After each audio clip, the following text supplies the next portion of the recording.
Hi everybody, this is Kathleen Roy and I'm back again with Women's Inspirational Weekly. I'm here with my friend Marian and I'd like her to introduce herself to you.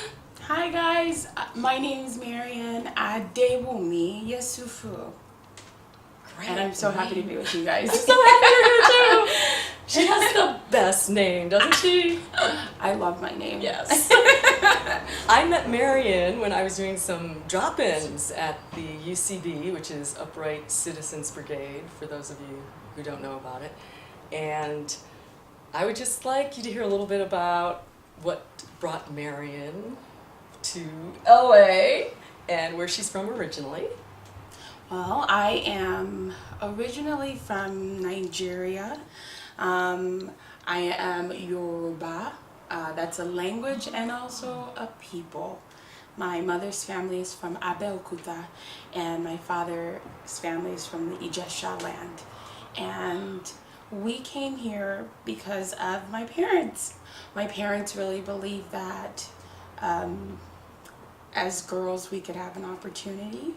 And I think that we've been allotted like kind of the impossible, which means for once in this generation, at least with my family, we were allowed to go outside of the box of doctor, lawyer, engineer, teacher, and really attempt to do whatever we chose to. That's exciting. I would blame my dad for that because he just said, I don't want anybody to blame me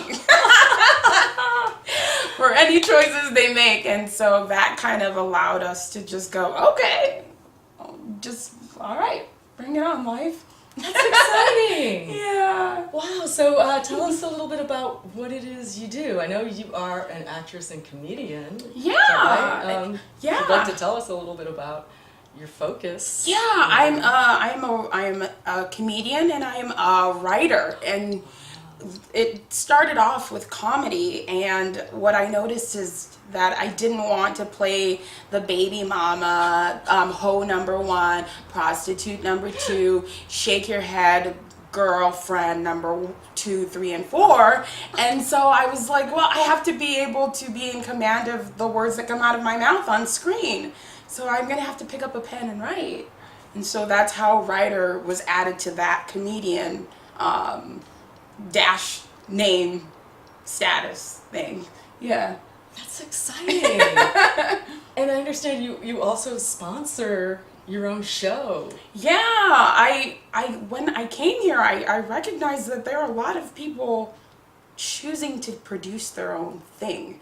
And what I loved was that they do it from their own clear point of view and fearlessly. And I believe that I could do the same thing because I have a perspective, I have a voice, I'm speaking every day, and once in a while people laugh at it. Let me go ahead and try it. And so far it's been at least a year and we're still here and we still have an audience. Soul Sister, Drop the Beat. You can find us at Pack Theater every third Friday at 8 p.m. Oh, okay. Yeah. The times have changed. The times have changed. I did one show there, but it was a weeknight and it What was time at was midnight. it? Yeah, it was, It was my first and only stand-up experience, but that was late for me. it was late and you killed it. Well, thank you. But this is about you. Oh. And I would like to know more about this fearlessness you just spoke of. Yeah, where does it come from? I think a lot of it comes from failure. I think I failed a lot. I'm a divorced mother. I thought that I wanted to pursue law and shifted like completely when I finished my degree and was like, I genuinely like working with people, like just using my social science skills for just working with people, and that slowly that transition to, wait, I really like making people laugh, which is where then comedy came from. And she's funny, let me tell you. She's very funny.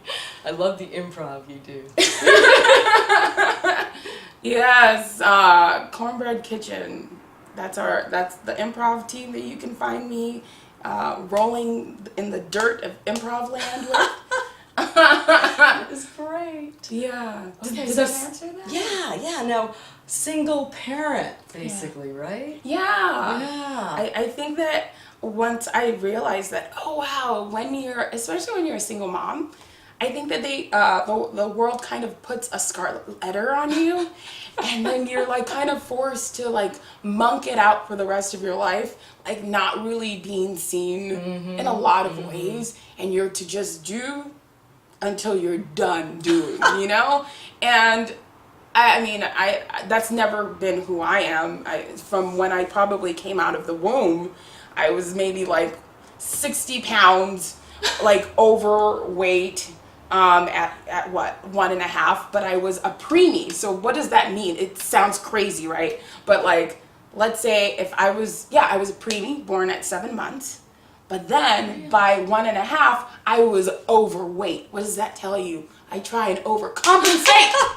Trying to overcompensate all day, every day is what I do. No. You were so funny. No, but like, that's where maybe it comes from, where I'm like, oh my God, like, am I going to have enough? Am I going to have enough? And so I just fiercely like jump in there. So maybe that's where that comes from.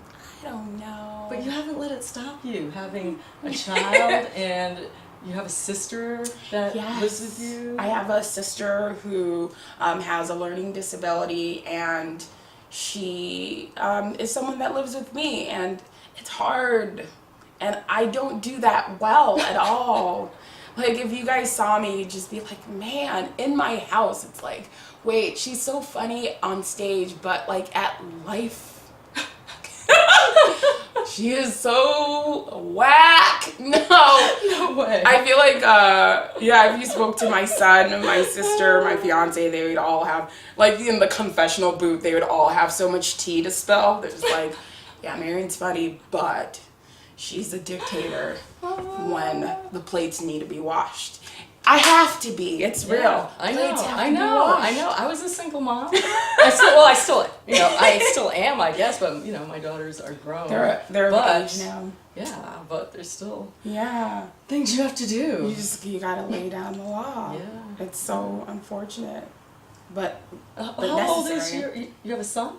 Yes. And how old is he? He's 10. He's gonna be 11 in like 7 days. I didn't have sons, but I understand they're really challenging. They are. He to me is like this bucket of patience, but like physical energy. There are a lot, but like my experience of Seth is that he just moves through the space so well. Like, Great. and that to me is surprising. But I would say it's probably because of a choice to really embrace my village. I think that when you are a single mom, or when that label's put on you, I think that we have this push to do it all ourselves. Mm-hmm. And I think that what has helped me fully navigate through everything I'm trying to do is recognizing how important my village is. Yes. And your village comes in every kind of way. I lost my mom 12 years ago. She was my rock and my most, like, she's like my hero. She's not around. But you know who is around? My second hero, my dad. He's pretty much the best human I know. You know, first him, and then Seth, and then my sister, and then like the list goes down. Like, there's some pretty dope people I know, and God gave me, like, he chose me to be around them, and that's pretty awesome, right? So, I feel like me embracing my village is huge. If you've got a teacher that you trust and love, and you see how kind they treat your child, maybe use that and go, hey, are you someone that babysits on the weekend? So it's like trying to find an extension, and a village is something that has helped me, again, move through this space well, or the best that I can. Well, what's been the hardest thing about trying to pursue your acting, writing, and comedy career and having a family? Having a family and doing this thing, this impossible thing. I think the hardest thing is always hearing no. You know, just always hearing no. And that no, you can't have it. Or the doors physically being shut in your face, or a group of people shutting the doors out because you don't belong. And I think that what I learned from that process is that, well, I belong because I say I belong automatically, and I have to give myself that right and build my circle, just like I build my village with my family. And that can be whether it's a best friend, a partner, your community. It's the same way that I move through this impossible thing that we're doing. I move through entertainment and this thing called Hollywood like me building my village. So it's not about trying to find a secret door for me. It's literally, honestly, just going, here I am. I am Harriet Tubman. And if you know Harriet Tubman, what did she do? She took people by force or by choice. You're gonna be free, whether you want it or not. I'm taking you. If I have to punch you in the face to do so, oh, you coming? And that's how I navigate. Like, I have best friend artists that are like, I don't know if I can do it. Boom! Punch you in the face. Verbal punch in the face. You gonna do this.